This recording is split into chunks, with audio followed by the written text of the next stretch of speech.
first stage is coming back about 9 miles south of the launch site. So currently everything continuing to look good except for that one issue we're working on Dragon. We'll keep listening in, we'll bring an update, we'll keep our fingers crossed, but we're coming up on T-minus 51 minutes. Everything continuing to count down, hopefully to an on-time launch just less than an hour from now.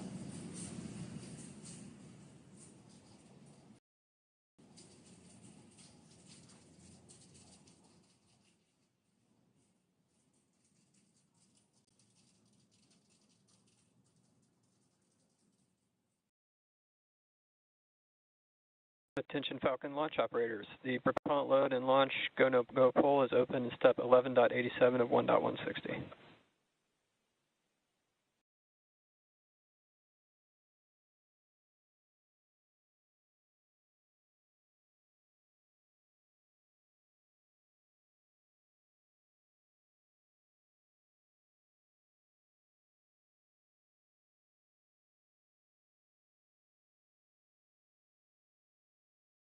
Just under an hour to go until launch. We want to welcome in all of those tuning in by way of NASA's live stream that have just joined our launch coverage of Axiom Mission 4.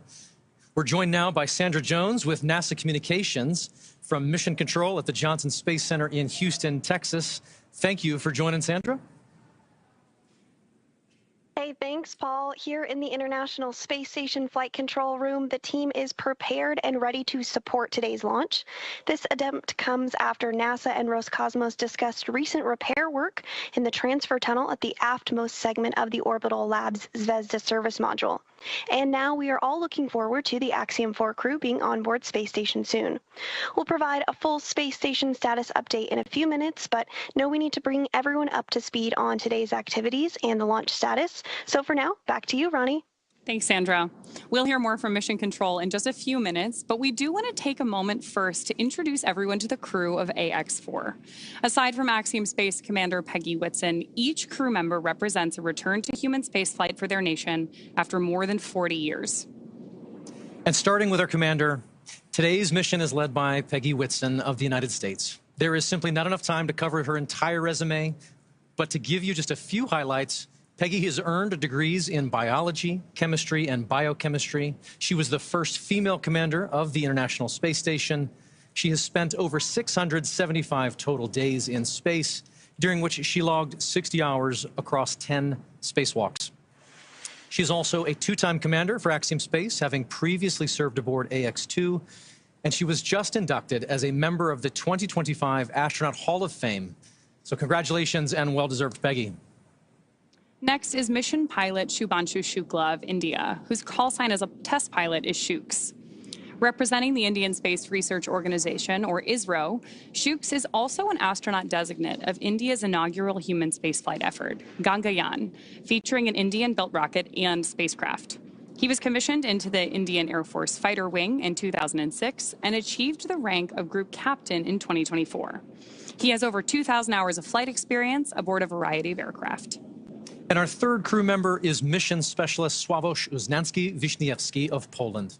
He is representing the European Space Agency as a project astronaut, coming from the reserve class of 2022, much like Marcus Want, who served as a mission specialist on AX-3. A scientist by trade, Sławomir has earned his Master of Science with honors from Łódź University of Technology in 2008. He holds a second Master of Science and a graduate engineering diploma as well. He also spent 2 years as the engineer in charge of the world-famous Large Hadron Collider in Switzerland, beginning in 2018. And rounding out this crew is mission specialist Tibor Kapu of Hungary, who represents the Hungarian to Orbit Astronaut Program, or HUNOR. He graduated from the Budapest University of Technology and Economics, earning a degree in mechanical engineering, followed by a master's degree specializing in polymer technology. In 2023, Tibor emerged as one of 4 Hungarians selected from a pool of 247 candidates for the HUNOR astronaut program. And together, they are the crew of AX-4, Axiom Space's 4th private astronaut mission to the International Space Station.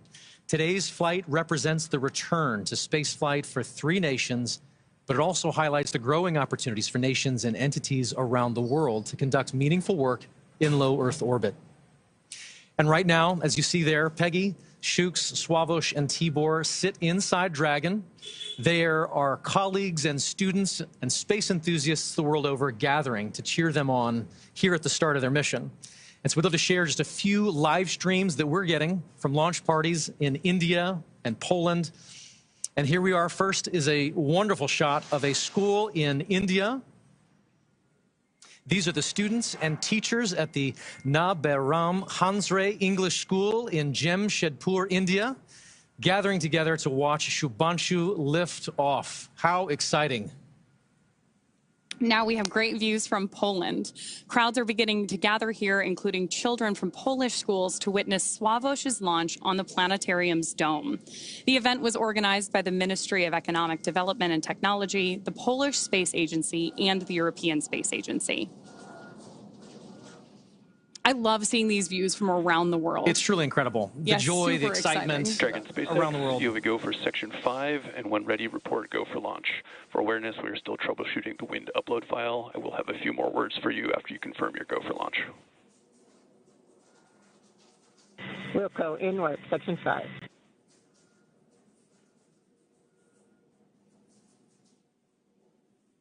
From SpaceX, Dragon, we are go for launch. Section 5 is complete. Copy, Section 5 complete. All right, for awareness on timeline, we have to have the launch escape system armed by T-minus 37 minutes.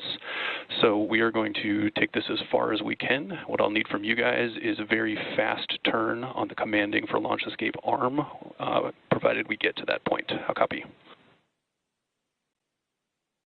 Copy. Understand LAS has to be armed by no later than T-minus 37 minutes, and we will be prepared. Copy that.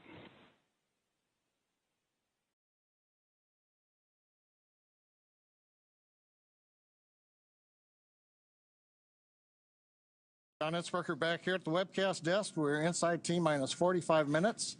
Right now, we just heard from the Dragon team. They can take it down to about T-minus 37 minutes. This is the launch director on the countdown net. The poll is complete, and the team is ready for crew access arm retract and propellant load and launch, pending resolution of the winds upload issue. For all operators in MCC and Hangar X, both controllers are going to lockdown at T-minus 45 minutes and will remain in that state until the LES system is disarmed. All operators are to remain at their console and maintain a sterile cockpit until the ND confirms successful disarming of the launch escape system following orbit insertion or propellant offload in the event of a scrub. For non-urgent no-go conditions, brief the CE or LD and they will approve aborting the countdown. For urgent issues affecting the safety of the operation, operators shall call hold on the countdown net. Launch control will abort the launch auto sequence immediately and proceed until the launch abort auto sequence. At T-minus 10 seconds, launch control will be hands-off and relying on automated abort criteria for the remainder of the count. Operators shall advise the launch director whether structural breakup or fire is imminent or occurring per Dragon manual escape flight rules. Launch control, you may proceed with arming the crew arm for movement. Okay, we're at T-minus 43 minutes, 15 seconds and counting. You've heard the SpaceX launch director giving final instructions to the team. We have cleared our propellant loading pole. Crew access arm retraction has started. And now we've heard, and you can see on the screen, crew access arm is pulling away from the Dragon spacecraft. This is going to take about a minute, minute and a half to retract all the way. Then we'll get confirmation it is in the launch position. The next step after that is going to be the crew, close the visors, confirm that, and then begin launch escape arming. As we mentioned, we want to get launch escape arming finished by about T-minus 37 minutes, which means we've got about 5 minutes to finish troubleshooting the wind upload to the Dragon vehicle. Now, currently on Falcon 9, all conditions are go on the launch vehicle. That was the poll that we, and the instructions we heard from the launch director. Dragon's working its one issue. Weather looks good. Range is ready to support. Crew access arm retraction complete. All right, that is the confirmation. The arm is back in the launch position. Next, they'll give the crew the command to go ahead and close and lock their visors.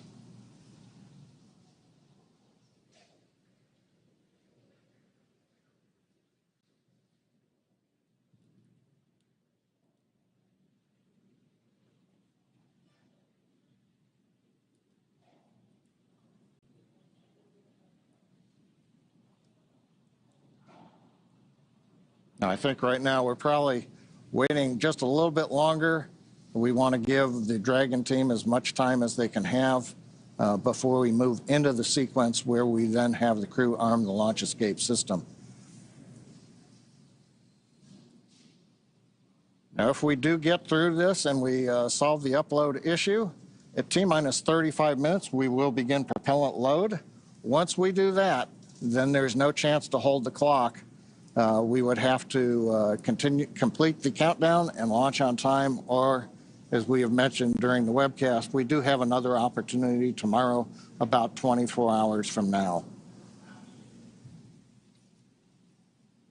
We're inside 41 minutes, continuing to troubleshoot the problem.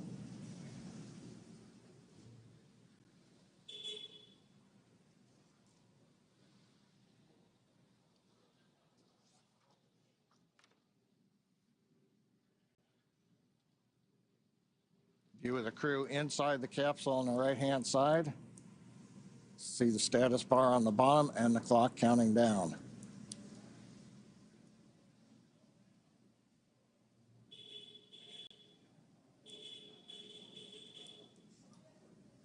Now, if we get to go, we'll hear then the commands to begin the launch escape system arming. The crew will confirm about a minute later that they're armed.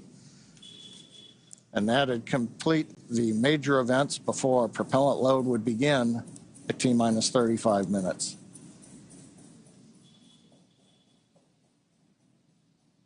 Views of Falcon 9 and Dragon on Launch Complex 39A on the Kennedy Space Center. Everybody is clear of the launch pad, clear of the launch complex. The danger and hazard areas have been confirmed clear. And we're ready. We're just waiting to find out whether or not we're going to be able to continue forward in the countdown. We should know that answer within the next couple of minutes.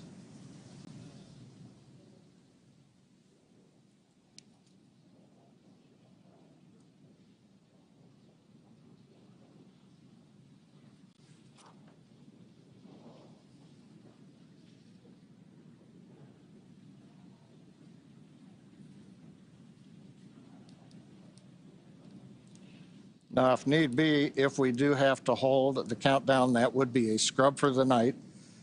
Right now, as we talked about earlier, the space station orbit is passing over Kennedy Space Center, getting everything aligned. Dragon SpaceX wind upload is complete. You are go for Section 6, close visors and arm launch escape system. Visors are closed and arming launch escape system now. All right.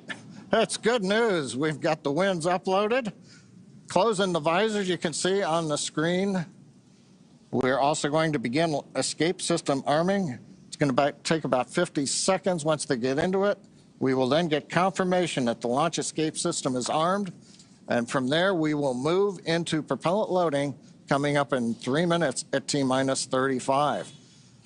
So we passed a major milestone, everything looking good. And it's kind of quiet here right now. Everybody's kind of tense. We're waiting to see how it would go, Paul. But with that, it looks like we're doing good John, you're right. in the timeline. We have taken a sigh of relief. No extra breath there. Smiles are returning. But with that.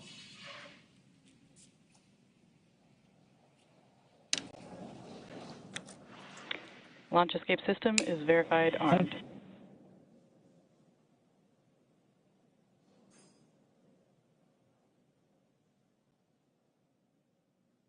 Very good. With all of those call-outs and the progress now being made again towards launch, let us tell you more about their destination, the International Space Station.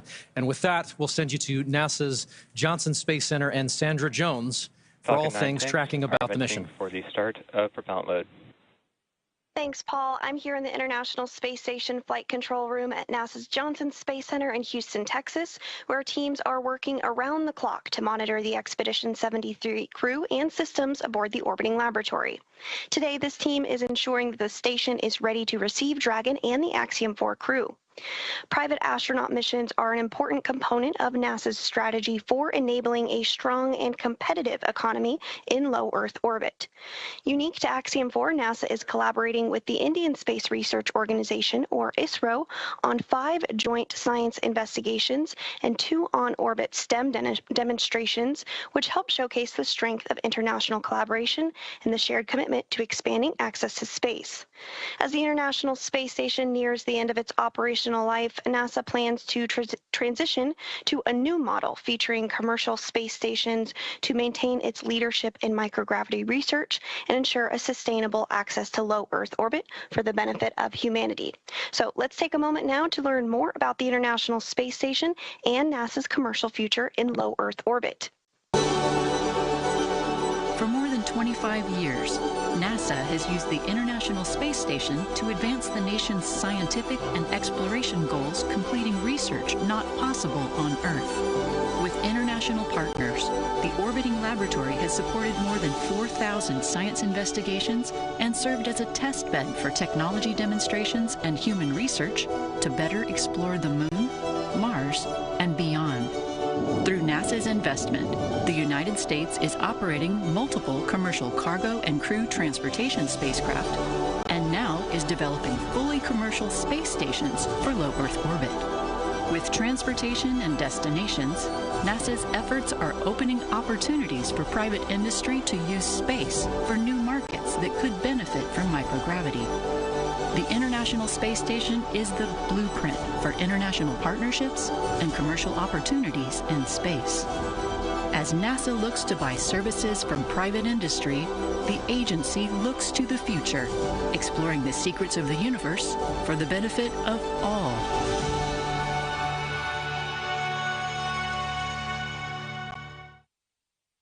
And you can learn more about NASA's commercial efforts at nasa.gov/commercial-space. From Mission Control Houston, we are standing by and ready to support tonight's launch. So for now, we'll send it back out to Donnie, Ronnie, and Paul in Hawthorne. Thanks, Sandra. And so things are looking good. On the launch pad, the teams are continuing to progress towards launch at 2:31 a.m. Eastern. We'd love to take a minute and just take a look back at what's happened already this evening to get us to this point in the countdown. So for context, we want to say this crew has been living in an isolated quarantine bubble for the last 4 weeks, having reported to quarantine on May 25th. In that time, they have shifted their sleep regimen to adjust their circadian rhythm to match those on board the International Space Station. And over the last few days, they have finessed that further to be ready for today. In fact, their wake-up call was set to 6:30 p.m. earlier yesterday, I should say, depending on where you are. But then about 4.5 hours prior to the scheduled launch time, the Axiom Space ground operations team drove the X-4 crew to Kennedy Space Center, where they shared a brief moment with loved ones before officially being handed over to SpaceX for today's launch. This handover event has taken on quite a few forms over the years, but there's always something truly special about creating a moment, even just for a few minutes, in the midst of all of this operational choreography, to pause and share a moment with loved ones. And there you see the team did just that in front of the VAB before getting into the Teslas and riding out to the Falcon Support Building to be ready for launch today. Absolutely. After that T-4 hour briefing, the SpaceX team helped the crew suit up at our Falcon Support Building. You got a video on your screen that was recorded earlier today of the crew stepping out in their suits and waving to everybody there for the first time before getting in our 2 Teslas to caravan over to Launch Complex 39A. They do ride in pairs over to 39A, often accompanied by members of our launch closeout team, who you see there as the crew celebrates that they are on their way over to launch. Once they reached the tower, they ascended up to the Dragon spacecraft and were able to make one last phone call before signing the White Room wall. Here you see the crew walking across the crew access arm. Getting their boarding passes handed to them and checked by our closeout team. You'll notice that Peggy Whitson's is gold because she is a frequent flyer with us here at SpaceX. And then once our crew ingressed Dragon, we completed suit leak checks and comm checks before rotating the seats into the reclined position for launch.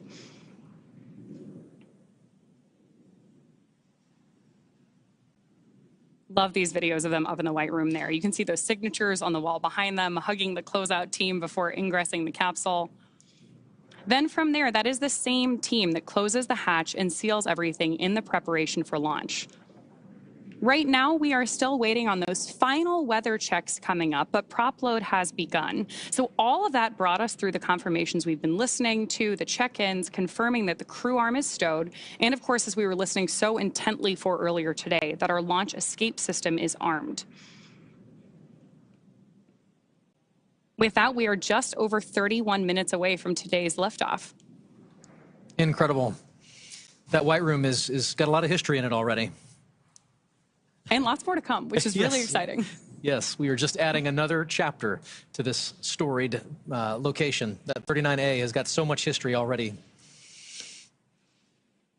So, of course, everything about today is really timelined down to the minute. As we were talking about earlier today, the crew wake up all the way through launch. We have this kind of precise choreography that is key to our launch site execution. Each of the calls we're hearing, the visual cues that we're seeing, and that we're acknowledging to you who are joining us from around the world, serve as critical synchronization. Stage 1, cryohelium loading. There's confirmation there that we're loading the cryohelium on board stage 1 of Falcon 9. And each of these milestones are critical synchronization points for both the ground and crew teams. As they say, slow is smooth and smooth is fast. It's hard to believe that it's been 5 years since Dragon radically changed how humanity gets to space. After the space shuttle program ended in 2011, NASA astronauts primarily used the Russian Soyuz spacecraft for travel to the International Space Station. Until 2020, Dragon was the Russian Soyuz spacecraft was the only human-capable launch vehicle available. Meanwhile, SpaceX's Dragon was being developed, and then in 2010, it became the first commercial spacecraft to be recovered from orbit. In fact, just for fun, because it's cool to know, the Dragon that flew on that first commercial mission is actually the one hanging behind us here in front of Mission Control in Hawthorne. Since then, Dragon has supported 17 human spaceflight missions and flown 66 crew members representing 17 countries. Overall, Dragon has flown 52 missions, carrying over 1,000 experiments and over 300,000 pounds of cargo to space. And each of those missions represents a host of firsts that have helped shape this generation of spaceflight. To fully appreciate the progress being made together with SpaceX and NASA, it's worth noting that Axiom Space's 3 missions to date have helped provide greater access for nations and researchers, setting new precedents for private astronaut efforts aboard the International Space Station. And AX-4 adds to that growing flight heritage. After a successful liftoff and orbital insertion, the AX-4 crew are set to rendezvous and dock with the International Space Station tomorrow. They'll spend approximately 14 days aboard the orbiting laboratory, bringing the occupancy count up to 11. And over the last 10 months, this crew has been working with instructors to learn every system they will be working with on station. They have studied and practiced every experiment, reviewed and rehearsed every event, all to maximize that time in space. Collectively, this crew is undertaking the largest quantity of research efforts of any Axiom space mission to date, with over 60 research activities on their timeline, representing 31 different countries. Missions like these continue to expand what is possible and set the stage for even greater opportunities to come. Then, at the conclusion of their time on station, the crew will participate in a closing farewell ceremony and begin their preparations for the journey back to Earth. As we've mentioned a couple of times, that'll be about 14 days from today.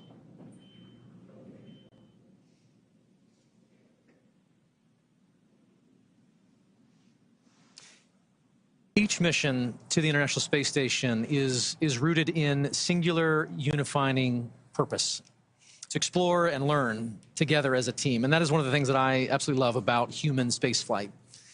The International Space Station is a symbol of what can be realized from international cooperation and collaboration. And so while this particular mission may represent the goals of 4 specific nations, today they are launching as one crew, one team, And in that spirit, this crew created a mark to represent their shared effort together. The AX4 mission patch is something that Peggy, Shooks, Swavush, and Tibor will wear proudly for the rest of their lives. But so will thousands of people who've worked tirelessly to contribute to this mission. The mission patch for Axiom 4 was created, as you mentioned, by the crew, not just to mark their space flight, but to symbolize the idea that space is for everyone. Anchored by the centrality of the Earth and flanked by a diverse set of national flags, there are several intended meanings woven into this design. For instance, the 7 stars represent the 7 continents and point to global inclusivity. The 4 white lines ascending from the Earth to the International Space Station symbolize the physical journey of this mission, and together appear to make panes of a spacecraft window, much like the view the astronauts will have from Earth orbit. And the overall gem shape of the patch is a reminder of the precious responsibility we all have to our planet, to cherish and to protect our homeworld. And in addition to the mission patch, another favorite tradition of human spaceflight is the zero-G indicator. To celebrate their unique bond, the AX4 crew chose a baby swan as the zero-G indicator, which they've named Joy. And today, we have the opportunity to have our very own Joy joining us to help us keep an eye on the gravity levels here in Hawthorne. And so far, pretty stable. Yeah, all systems nominal, I would say. Very, very nominal. Yes. So as we await our T-0 in a little bit more than 25 minutes, our ground operations teams are doing a final series of systems checks to make sure both Dragon and Falcon 9 are ready for launch. Let's take a look at what the ascent portion of our mission today will look like. Start of Stage 2 cryohelium loading. Brief announcement on Stage 2 loading. Once we hit T0, we're going to watch Falcon 9 and Dragon lift off from historic launch pad 39A and make their ascent.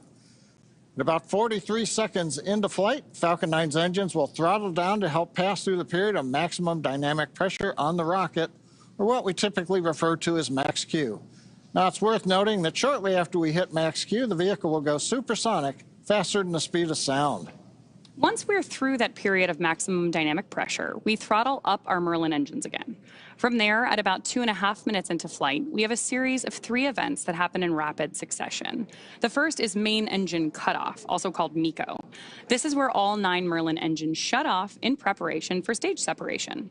Stage SEP is when the first stage detaches from the second stage, with the first stage making its way back to Earth for landing as the second stage continues on its journey with the third event.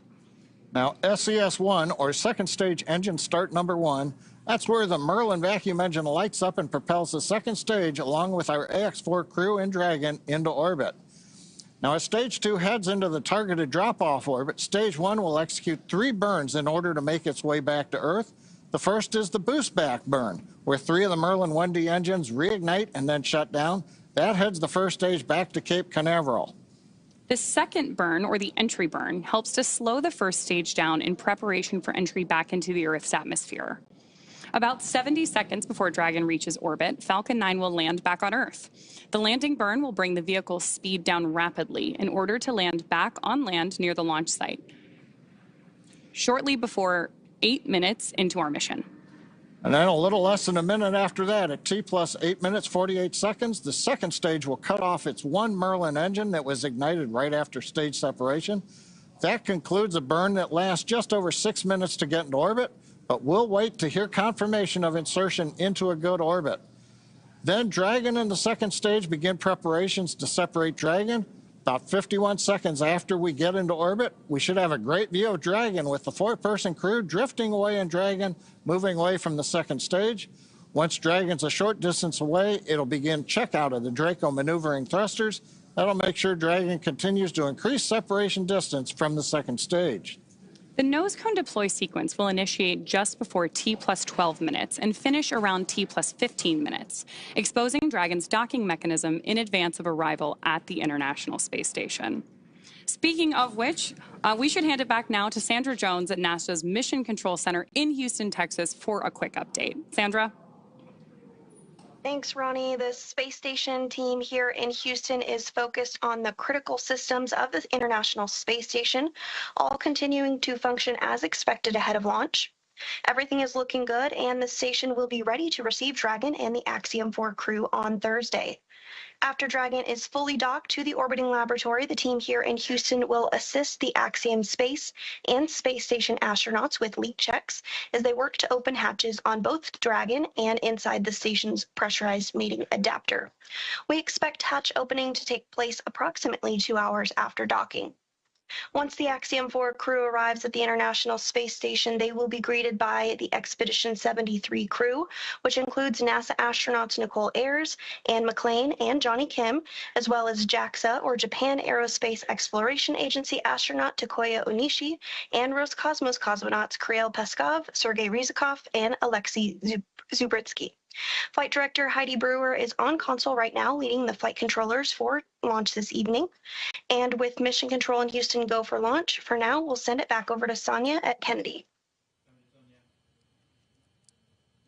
Thanks, Sandra. To dive into some of the science highlights, I'm joined now by Axiom Space's Chief Scientist, Dr. Lucy Lowe. Lucy, thanks for joining me here at the desk. With so many science portfolios that are going to be accomplished, there are more than 60 from more than 30 countries. We can't cover it all. Give us a high-level look of what this portfolio looks like. Yeah, so happy to, Sonia. So this mission is chock-a-block, jam-packed, full of really interesting and exciting science. We have everything from human research, understanding how the human body reacts to space. We have some really fun life sciences experiments looking at growing plants and all kinds. We have some physical sciences. We have lots of technology demonstrations. And my favorite, lots of science, technology, engineering, art, and mathematics outreach events. All the STEAM things. Exactly. So we've had great success with AX1, 2, 3. Do we have any return payload flyers for AX4? We do. We have our partners at the University of California, San Diego and the Sanford Stem Cell Institute flying their cancer cells in low Earth orbit for the 4th time with Axiom. So this team is actually looking at how the cancer cells respond to space. And on this mission, they're actually testing a newly approved drug that's just about to enter clinical trials. Amazing. So really exciting. So let's take just a brief look at each of the country's portfolios. Let's start at the head. At the top, okay, off we go. So we're going to bring on our willing participant who is going to model, our lovely assistant who is going to model one of the experiments from this portfolio. So Israel here is wearing a functional near-infrared spectroscopy cap, which has optodes in the top, which can actually look at how blood is moving around, which is a correlate for neural activity. So it's a way to actually monitor brain activity in space. And what the team is doing is looking at these signals and how they're going to collect the data. And they're actually creating what they're calling a brain-computer interface or a brain-machine interface, which could be really interesting and useful not only for future exploration missions, but also for applications back here on Earth. So, for example, for rehabilitation after neurological disorders. And which country's portfolio is this from? This is from ESA and the Polish Space Agency. Amazing. So what is ISRO doing? What's their portfolio look like? So ISRO has a very, very busy portfolio. So Shooks is going to be doing lots and lots of research throughout the mission. So their team is going to be looking at cyanobacteria and microalgae, and they're going to be looking at how these could be used for food or for fuel or for potentially even life support systems on orbit in future. The team is also looking at muscle cells. They're seeing how muscle cells respond to access to microgravity. So when the human goes into space and there are changes, physiological changes that happen very quickly that can impact the muscle cells. And so the team is going to be looking at some of these changes to muscle cells in space and then applying that understanding not only to developing countermeasures for future crew, but also to take that learning and then understand more about diseases that might affect muscle wasting back here on Earth. I wish that this was on so we could see if anything was lighting up with Israel. Thank you so much for helping with this. I'm going to turn this way and I'm going to get the Dairos B project. Israel, thanks for joining us here, showing off the headset there. This is fascinating. While I manipulate this, like they're going to do in space, which basically makes me an astronaut, I'm going to also hum Bach. You should do. So Okay. this is a project from Hunor, flying this research, and this is actually looking at fluid dynamics in space. So we've put this tape on for artistic purposes. Tibor will not have this disco tape on orbit, but in space, what is going to happen is this will be surrounded by a ball of water that's going to have microparticles embedded in it. And as a video is recording and he's turning the handle to music. To music, exactly. The tempo at which he's turning the handle is going to increase, not too much. Okay. As he's listening to Bach. So he's going to know exactly how fast to turn the handle. And so the insight from research like this is going to help us understand some of the fluid dynamics around large bodies such as Saturn in our own solar system. So it's not just for fun. It's not just for fun. It's all very important. If there is a researcher who's watching now and says, I've got research that I want to get into low Earth orbit, how do they do that? They come talk to us. Go onto the website, get in touch, and we'd love to fly more research like this and do more cool science in space. Such cool science. Thank you so much, Lucy, for making it just understandable for the general public. And we can't wait to see how it all plays out over the next couple of weeks. Thank you. Thanks, Lucy. And, you know, the X4 mission is very exciting, and the families and friends want to be here, but some of them couldn't. So we want to share with you now just a little taste of the friends and family who are cheering on the entire AX4 crew. Peggy, Shooks, Swa, and Tibor. A great group of teammates who are doing great things for their countries. And here are the folks who have been supporting them all along the way.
We started this next tradition for AX2, and we're excited to continue that today. It's a special thing to be named as a commander to anything, but being the commander of a 4-person crew that has completed months of training and is about to defy gravity and set sail for the International Space Station, it's truly out of this world.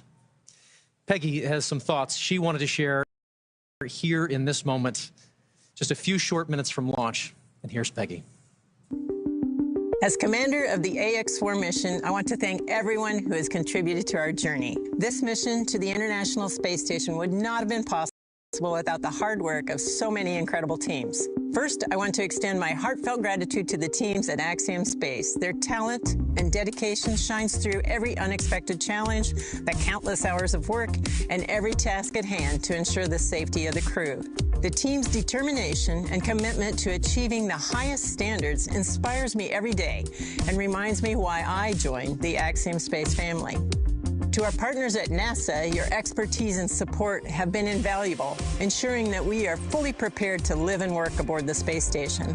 The comprehensive training programs provided by NASA have given us the skills needed to thrive in the unique environment of space. Thank you to SpaceX for providing the cutting-edge technology and reliable transportation to take us to space and bring us back home safely.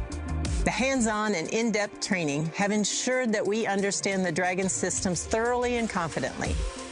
We also owe a great debt of gratitude to our international partners. Your collaboration and contributions have been essential in our training to ensure mission success.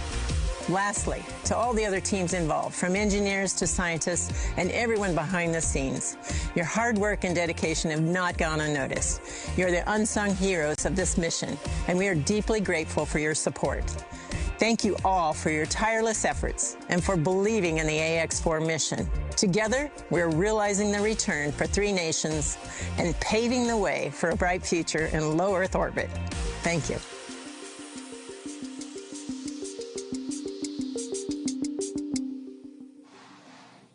Awesome words from our commander there. And of course, with that, we are just under T-minus 11 minutes until our liftoff at 2:31 a.m. Eastern today from Launch Complex 39A at Kennedy Space Center. Just in case you are just joining us, right now on your screen, you have a live view of Falcon 9 with our AX4 crew safely tucked in the Dragon space capsule atop the vehicle. At this point, we are coming up on terminal count. Our crew access arm has been moved out of the way and our launch escape system is armed. And we are standing by for that final process by which we step into our terminal count, get ready, Dragon and Falcon for liftoff. Dragon SpaceX, confirmed crew displays are configured for launch. The displays are configured for launch, and the Axiom 4 crew would like to thank the incredible teams that have made this moment possible. To the Axiom Space team, you've poured your hearts into this mission. Your passion and dedication have lifted us higher. We wear this patch with pride because of you. To NASA, thank you for the decades of knowledge, the training, and the trust. You've shaped generations of explorers, and we're honored to carry that legacy forward. To SpaceX, thank you for giving us the wings to fly and the confidence for a safe return home. And to our international partners, thank you for standing with us across borders, united by shared purpose. And to every person behind the scenes, engineers, trainers, families, and friends, you are the quiet force behind this mission. We carry the hopes of many with us. As we realize the return, we will bring those hopes home to you. Thank you. Peggy, Shooks, Suave, Tibor, from all of us that are staying here on the ground, we look forward to your mission. All the hard work from our teams culminates here, so good luck, enjoy the ride, and science the heck out of all your experiments.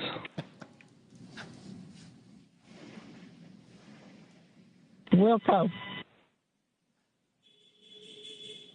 And a Wilco from Peggy Whitson.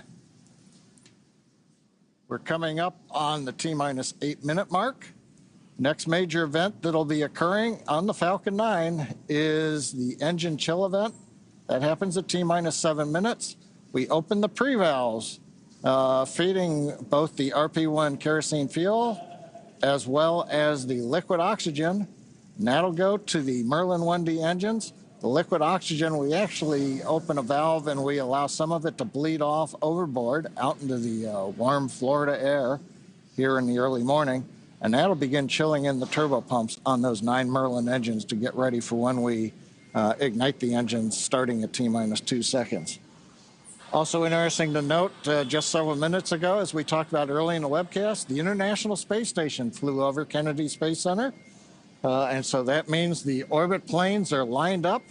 We're ready to go in just 7.5 minutes from now.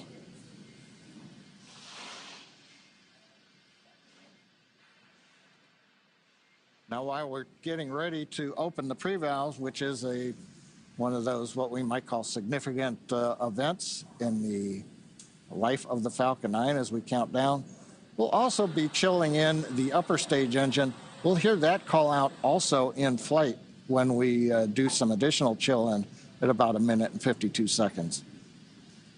Engine chill has started. There's that engine chill announcement from Mission Control right on schedule. So now we just got about 50 seconds left as we continue to load RP1 onto the first stage. Falcon 9 is powered by liquid oxygen and RP1, which stands for Rocket Propellant 1, which is a highly refined type of kerosene. By the time we reach liftoff, Falcon 9 will have approximately 1 million pounds of fuel on board and will be burning 700 gallons of fuel per second at liftoff. Stage 1, RP1 load complete. There's confirmation there from Mission Control that we have RP1 load complete, and you're seeing great reactions from the AX4 crew there on the right-hand side of your screen with each one of these call-outs. You can tell that they are just as excited as we are to get them on their way to space.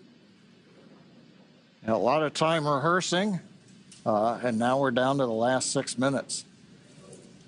We're also seeing some of the moist air as it condenses around the cold tanks. You can see that just at the top, Dragon above the second stage. Next major event coming up, Dragon is going to configure for terminal count, and they'll move on to internal power. Those are the batteries. We do have solar arrays, and you can see them right now as some of the mist clears. You can see the black portions of Dragon. So we've got solar arrays on part of the Dragon trunk, and then we also have batteries inboard.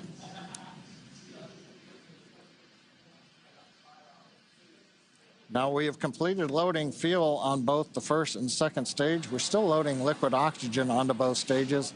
That'll wrap up at the T-minus 3 minute mark and the T-minus 2 minute mark. But right now we're waiting to hear the final updates to the crew. Falcon 9 propellant tanks are pressurizing for strong back retract. That's good news for Mission Control. Dragon is configured for terminal count. There we heard that we are pressurizing Falcon 9 for strong back retraction. The strong back is the tall structure standing right to the left of the rocket right now. And we pressurize Falcon 9 so that we can begin to retract that support structure away from the vehicle ahead of liftoff. Great view there of Dragon sitting Strong back retract has started on top of Falcon 9, and we'll look for those clamp arms around the base of Dragon just beneath those solar panels John was just talking about to begin opening up so the strong back can pull away. The strong back is used both to move Falcon 9 out to the launch pad ahead of liftoff and to provide all of the fuel and comm umbilicals that we're using in the lead up to launch. There are those clamp arms opening up. And then we'll see the strong back pull just about 2 degrees away from Falcon 9 in the final lead up to launch. Then at liftoff, it'll move to a full 45 degrees away from the rocket. Great live shots there of the capsule on board the rocket here. Yeah, Ronnie, it takes about 20 seconds for the hydraulics to open up those clamp arms that held on to the second stage. Then about 30 seconds, it's hard to see, but that strong back will move just a couple degrees away. And with that, we are just about 30 seconds away from the expected call out that LOX load has been completed on board our first stage.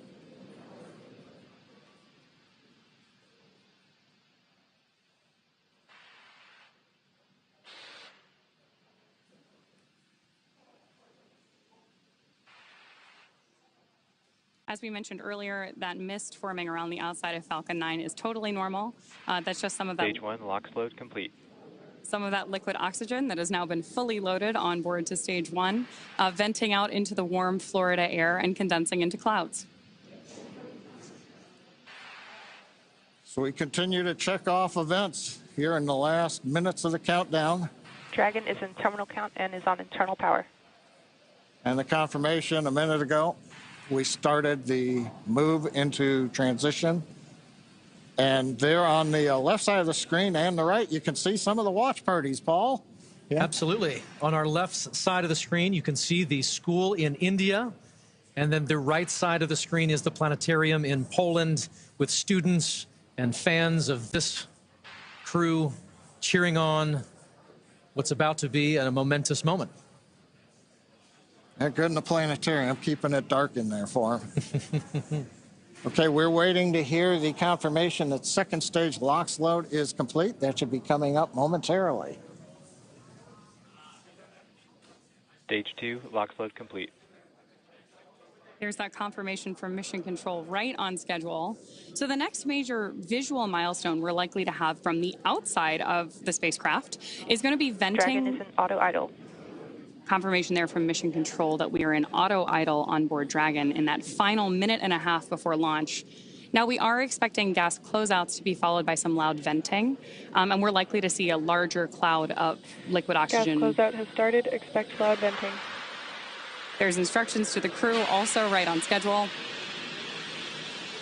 And a great nighttime shot of Dragon sitting there at historic Launch Complex 39A with the AX-4 crew safely tucked inside with just over a minute to go until liftoff.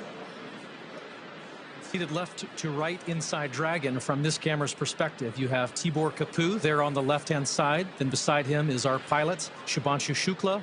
Then to the other side is armed. Falcon 9 is in startup and is now controlling. Is Commander Peggy Whitson, and Dragon then far countdown. on the far side is Sławosz Wisniewski of ESA. Dragon SpaceX, go for launch. AX4 is go for launch. That is great news for Mission Control and from our crew on board Dragon. With that, we are just at T-minus 30 seconds to lift off of AX4. Let's go AX4. 15 seconds. T-minus 10, 9, 8, 7, 6, 5, 4, 3, 2, 1. Ignition and lift.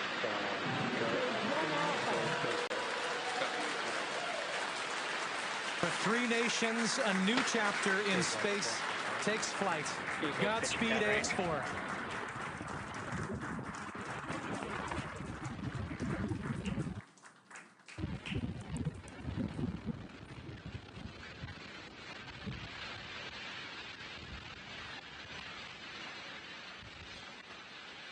T plus 30 seconds into flight with the Axiom 4 crew on board Dragon, headed to the International Space Station. Waiting to hear callouts from the Falcon 9 engineering team. Power and telemetry nominal. Stage 1 throttle down. We're throttling down the 9 Merlin engines. We're into the throttle bucket, preparing for max Q. Max Q.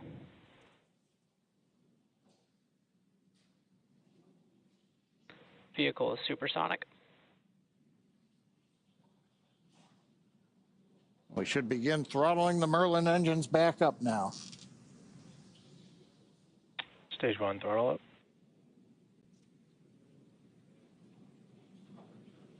Mission Control confirming. Stage 1 Bravo.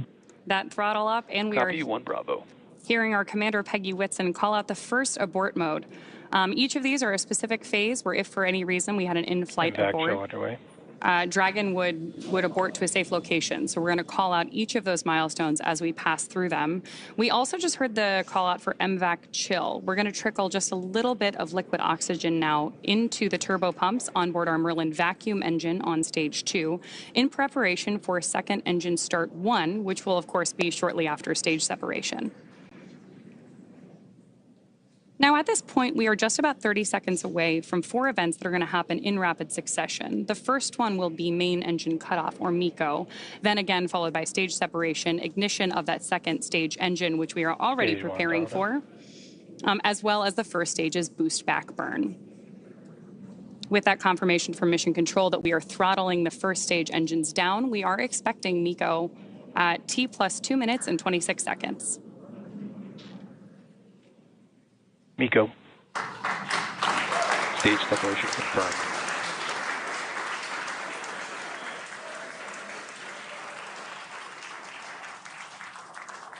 Stage 1 boost back startup and back ignition. There we had confirmation of all 4 of those events. Incredible views on our screen here too as that boost back, as that first stage boosts its way back to Earth. Stage 2 Alpha. And confirmation Copy, from our 2 Alpha. commander that we have entered the 2 Alpha abort mode. Of course, we're getting lots of cheers from behind us here at Mission Control here in Hawthorne, California as well. And at this point, our AX4 crew is on their way to space. The view you have on your screen right now is our MVAC engine burning for that second engine first burn. We're expecting that SECO here, second engine cutoff, which will likely be called out over the nets as SECO in just a couple of minutes.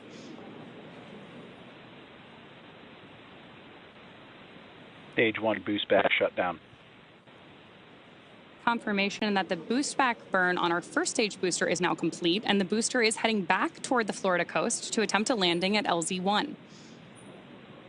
At this point, stage 1 is actually still coasting to apogee. We're about to deploy those grid fins so that we can steer the vehicle as it enters the Earth's atmosphere. Dragon, SpaceX, nominal trajectory. And that call out from Mission Control means Dragon that copies, nominal trajectory. everything is right on track. T plus 4 minutes, everything continuing to go well, and we've got our first view of the crew. They're inside Dragon, second stage continuing to fire.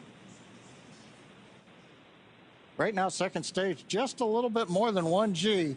There's so much propellant that even with a 220,000-pound thrust engine, it takes a while before the G loads start to build up during the second stage flight.